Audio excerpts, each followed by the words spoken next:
Hello friends, good morning. നമ്മുടെ Kerala TV സീരിയലിലേക്ക് എല്ലാവർക്കും സ്വാഗതം. അങ്ങനെ ബാലൻ വീട്ടിൽ വന്ന് പാമ്പ് കടിയേറ്റതിനെ പറ്റിയൊക്കെയുള്ള കാര്യങ്ങൾ പറയുക. അത് കഴിഞ്ഞാൽ രക്ഷിച്ച ചെറുപ്പക്കാരനെ കാണാനും വിളിക്കാനും ഒക്കെയുള്ള ഒരു വ്യഗ്രത കൂടിക്കൂടി വരുന്നു. ആ സമയത്ത് നമ്മുടെ മീനു ആണെങ്കിൽ ഇപ്പം അതിനെപ്പറ്റി ഒന്നും സംസാരിക്കേണ്ടെന്നും പറഞ്ഞ് അവരെ സമാധാനിപ്പിച്ച് നിർത്തുന്നു. ഇത് കഴിഞ്ഞപ്പോഴത്തേക്ക് റൂമിൽ പോയി റെസ്റ്റ് എടുക്കാനായിട്ട് ബാലനെ പറഞ്ഞു വിട്ടു. അത് കഴിഞ്ഞിട്ട് റൂമിൽ പോയ ബാലൻ്റെ അരികിലേക്ക് ഗോമതി ചെല്ലുന്നു. ഗോമതി ഇങ്ങനെ ഓരോന്ന് ബാലനോട് ചോദിക്കുമ്പോൾ ആ പാമ്പ് കടിച്ച സമയത്തുണ്ടായ ആ ഒരു ഇതൊക്കെ നമ്മുടെ ബാലൻ ഇങ്ങനെ ഗോമതിയോട് പറയൂ കേട്ടോ. ഞാൻ പോയാൽ നീ എങ്ങനെ ജീവിക്കുമെന്നാണ് ഞാൻ ആ ഒരു സമയത്ത് ചിന്തിച്ചത് എന്ന് ബാലൻ അന്നേരം പറയാം. ബാലേട്ടൻ പോയാൽ ഞാൻ പിന്നെ ജീവിക്കുമോ എന്ന് നമ്മുടെ ഗോമതി അന്നേരം ചോദിച്ചു. എന്താ ബാലേട്ടൻ ഇങ്ങനെയൊക്കെ പറയുന്നത്?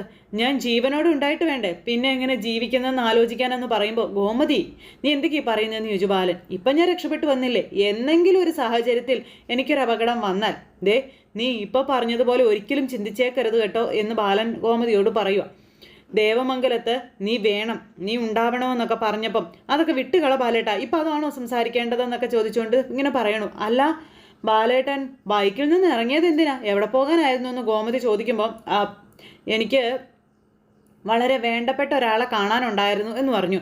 വേണ്ടപ്പെട്ട ആളൊക്കെ ആയിക്കോട്ടെ, പക്ഷേ ഇഴജന്തുക്കളുള്ള സ്ഥലത്ത് രാത്രിയിലാണോ പോകുന്നത് എന്ന് ചോദിച്ചു ഗോമതി. അപ്പോൾ ആ ആളിനൊരു അപായം വരുമെന്ന് തോന്നി, അതൊന്ന് തടയാൻ വേണ്ടി ചെന്നതാണ് എന്ന് പറഞ്ഞപ്പോൾ എന്തപകടത്തിൻ്റെ കാര്യമാണ്, ആരാ അത്, എന്തൊന്നും പറയാത്തേന്നൊക്കെ ചോദിക്കുന്നു. പക്ഷെ ബാലനൊന്നും പറയുന്നില്ല. ഒന്ന് തെളിച്ച് പറ ബാലേട്ടാ എന്നിങ്ങനെ ഗോമതി പറയുമ്പോഴും മിണ്ടുന്നില്ല. ഇനി ഏതാളായാലും ആ സമയത്തൊന്നും പോവണ്ട കേട്ടോ എന്നൊക്കെ ഗോമതി പറഞ്ഞു. മനസ്സ് കേൾക്കണ്ടേ ഗോമതി എന്ന് ബാലൻ അന്നേരം പറയുന്നു. അതെ, എന്തായാലും എന്നെ രക്ഷിച്ച ആളെ അദ്ദേഹത്തിന് എനിക്കൊന്ന് കാണണം, കണ്ടേ പറ്റൂ, ഇവിടേക്കൊന്ന് വിളിക്കണമെന്ന് പറയുമ്പം അതെ ഞാൻ പറഞ്ഞല്ലോ ബാലേട്ടാ, ധർമ്മനോട് പറഞ്ഞ് ആ പയ്യനെ നമുക്ക് ഇങ്ങോട്ട് കൊണ്ടുവരാം, വിഷമിക്കണ്ട എന്നൊക്കെ പറഞ്ഞു കേട്ടോ അത് ഗോമതിയും.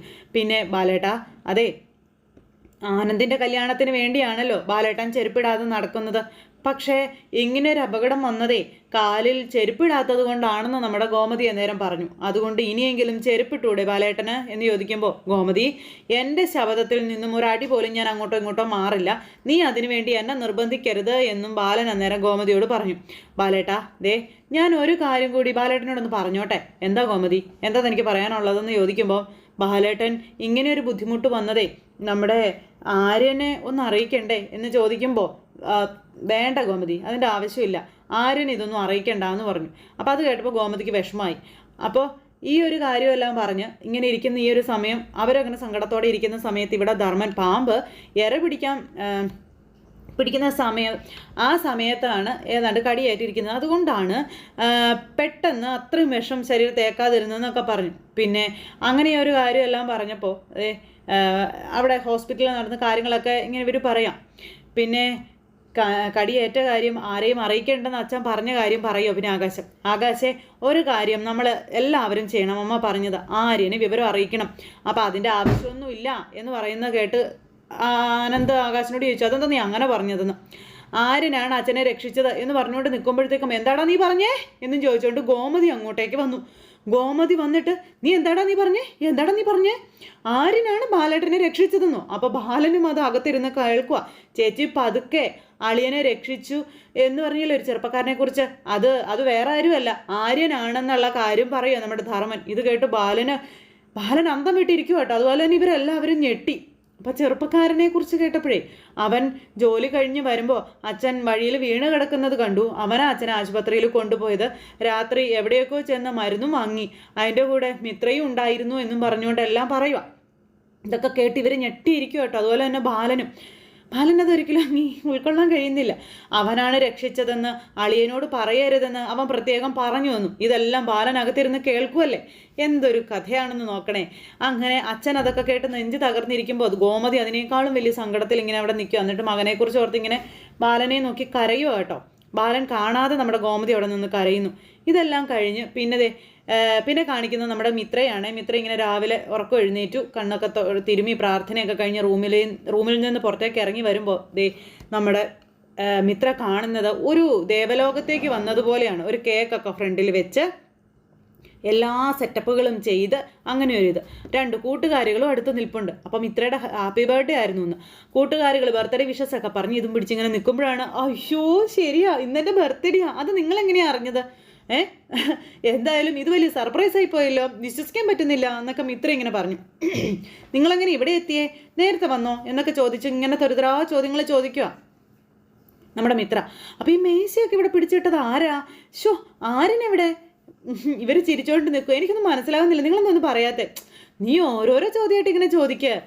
നീ ഇങ്ങനെ തെരുതരാന്ന ചോദ്യങ്ങൾ ചോദിക്കല്ലേ. നീ ചോദിച്ചതിനൊക്കെ ഞങ്ങൾ ഓരോന്നായിട്ട് ഉത്തരം പറയാം. ആദ്യം ഈ കേക്ക് കട്ട് ചെയ്യാൻ പറഞ്ഞു. അപ്പോൾ നമ്മുടെ മിത്രയ്ക്ക് ആകെ ഒരു സംശയം. അപ്പോൾ എന്തായാലും നിങ്ങൾ എങ്ങനെ അറിഞ്ഞതെന്ന് ചോദിക്കുമ്പോൾ വെറുതെ ഒന്ന് സോഷ്യൽ മീഡിയ നോക്കിയാൽ പോരെ? അല്ല, എനിക്ക് ഉറപ്പാ. ദേ, ആര്യൻ നിങ്ങളോട് വിളിച്ചു പറഞ്ഞു, അങ്ങനെയാണ് നിങ്ങൾ വന്നത്, ശരിയല്ലേ? ആര്യനെന്തിനാ ഞങ്ങളോട് ഇതൊക്കെ വിളിച്ചു പറയണം? നീ കേക്ക് കട്ട് ചെയ്യാൻ പറഞ്ഞു. അപ്പോൾ ഇല്ല, ഞാൻ കട്ട് ചെയ്യില്ല, ആര്യൻ വരട്ടെ, ആര്യനൂടി വന്നിട്ടേ ഞാൻ കേക്ക് കട്ട് ചെയ്യുന്നുള്ളൂ നമ്മുടെ മിത്ര പറഞ്ഞു. അത് ശരി, ഇത്രയും കഷ്ടപ്പെട്ട് ഞങ്ങൾ പാരായി എന്ന് കൂട്ടുകാരികൾ മിത്രയോട് ചോദിക്കുന്നു. എന്നാൽ പിന്നെ ഇവളുടെ ആര്യ വന്നിട്ട് കട്ട് ചെയ്താൽ മതിയെന്ന് പറഞ്ഞുകൊണ്ട് നിൽക്കുന്നു. ഇന്ന് ഞങ്ങൾ ഒരുക്കിയ ബർത്ത്ഡേ എന്നൊക്കെ പറഞ്ഞുകൊണ്ട് നിൽക്കുമ്പോഴത്തേക്കും നമ്മുടെ ആര്യൻ അങ്ങോട്ടേക്ക് വന്നു. ആഹാ, ഇതെന്താ ഇവിടെ സംഭവിക്കുന്നത്? ബർത്ത്ഡേയോ എന്നൊക്കെ ആരും ചോദിച്ചു. ആരുടെ ബർത്ത്ഡേയാ? മിത്രയുടെ ബർത്ത്ഡേക്ക് ആര്യൻ സർപ്രൈസ് കൊടുത്തെന്നാ ഇവള് പറയുന്നത്. ആര്യനാ ഇതൊക്കെ കോർഡിനേറ്റ് ചെയ്തതെന്ന്. ഞാനോ? എനിക്കൊന്നും അറിയില്ല എന്ന് ആര്യൻ പറയുമ്പോൾ അപ്പം ആര്യനല്ലേന്ന് ചോദിച്ചു മിത്രയെ. അപ്പം ഇത് നിങ്ങൾ തന്നെ സംഘടിപ്പിച്ച കേക്കല്ലേ, ഞാൻ കട്ട് ചെയ്യാം. അപ്പോൾ ആര്യനെന്താ മാറി നിൽക്കുന്നത്? ഇങ്ങ് വാ എന്ന് പറഞ്ഞ് കൂട്ടുകാരികൾ നിർബന്ധിച്ചു മിത്രയെ കൊണ്ട് കേക്ക് മുറിപ്പിക്കാനായിട്ട് നോക്കുക. ആ സമയത്ത് ആര്യൻ ഇപ്പം കേക്ക് മുറിച്ചതും എൻ്റെ കൂടെ എന്നോടൊരു വാക്ക് പോലും മിണ്ടാൻ പോലും നാണോ അവന്, കള്ളൻ എന്നൊക്കെ പറഞ്ഞ് മിത്ര ഇങ്ങനെ ഭയങ്കര ഇതായിട്ടിരിക്കും. ആര്യൻ നമുക്ക് കേക്ക് കട്ട് ചെയ്യാമെന്ന് മിത്ര പറഞ്ഞപ്പോൾ കേക്ക് താൻ തന്നെ കട്ട് ചെയ്താൽ മതിയെന്ന് പറഞ്ഞു. എൻ്റെ പൊന്നാര്യ, ഇത്രയും നാണം പാടില്ല കേട്ടോ എന്ന് മിത്ര ആര്യനോട് ഇങ്ങനെ പറയുന്നേ. ആര്യൻ നേരം ഇങ്ങനെ ഉരുക. നമ്മൾ ഒരുമിച്ച് ഈ ബർത്ത്ഡേ കേക്ക് കട്ട് ചെയ്യുന്നു.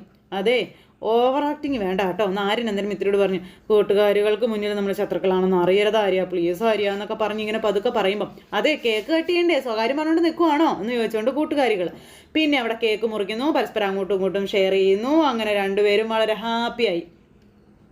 അങ്ങനത്തെ കേക്ക് എടുത്ത് കൂട്ടുകാരികൾക്ക് കൊടുക്കുന്ന സമയത്ത് അയ്യേ, ഭാര്യയും ഭർത്താവുമല്ലേ ആദ്യം കഴിക്കണ്ടേ എന്ന് കൂട്ടുകാരികൾ. പിന്നെ ആര്യ മിത്രയ്ക്ക് വായിൽ വെച്ച് കൊടുക്കുന്നു.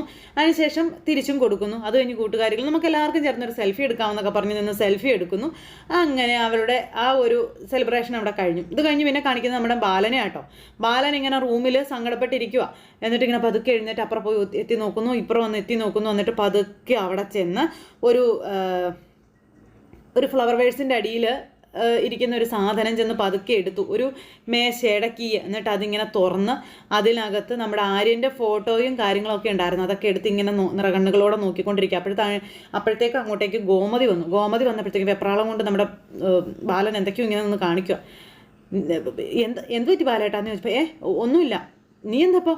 അല്ല, ഞാൻ ബാലനുള്ള ഗുളിക തരാൻ വന്നത്, എടുത്തോണ്ട് വരാവേ എന്ന് പറഞ്ഞുകൊണ്ട് അവിടെ നിന്ന് മരുന്നെടുക്കുന്നു. ഗോമതി അതുകൊണ്ട് ബാലനെ കൊടുത്തു. ബാലൻ അത് കഴിച്ചു. ബാലേട്ടൻ എന്തൊരു പരിഭ്രമം പോലെ ഒന്നുമില്ല ഗോമതി, കുഴപ്പമൊന്നുമില്ല എന്ന് പറഞ്ഞുകൊണ്ട് ബാലൻ ഇങ്ങനെ അവിടെ ഇരുന്നു.